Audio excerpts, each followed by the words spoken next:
আয়াত ৭৫ মাল মাসীহু ইবনু মারইয়াম ইল্লা রাসূল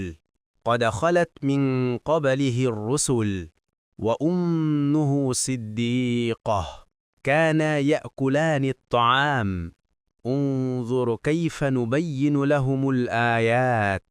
ثم انظر أنا يؤفكون অনুবাদ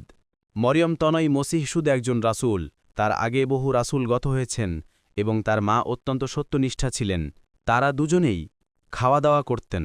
দেখুন আমরা তাদের জন্য আয়াতগুলোকে কেমন বিস্তারিতভাবে বর্ণনা করি তারপরও দেখুন তারা কিভাবে সত্যবিমুখ হয়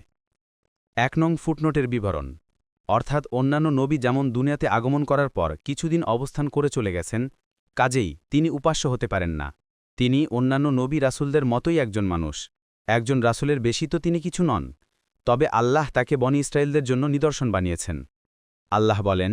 তিনি তো কেবল আমারই এক বান্দা যার ওপর আমরা অনুগ্রহ করেছিলাম এবং তাকে বানিয়েছিলাম বনি ইসরায়েলের জন্য দৃষ্টান্ত সূরা যুখরুফ ৫৯ ইবনু কাসির ২ নং ফুটনোটের বিবরণ যে ব্যক্তি পানাহারের মুখাপেক্ষী সে পৃথিবীর সবকিছুরই মুখাপেক্ষী মাটি বাতাস পানি সূর্য এবং জীবজন্তু থেকে সে অমুখাপেক্ষী হতে পারে না পরমুখাপেক্ষিতার এ দীর্ঘ পরম্পরার দিকে লক্ষ্য রেখে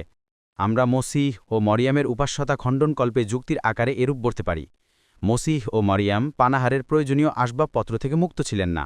এ বিষয়টি চাক্ষুষ অভিজ্ঞতা এবং লোকপরম্পরা দ্বারা প্রমাণিত আর যে পানাহার থেকে মুক্ত নয় যে সত্তা মানবমণ্ডলীর মতো স্বীয় অস্তিত্ব রক্ষার্থে বস্তুজগতের মুখাপেক্ষী সে কিভাবে আল্লাহ হতে পারে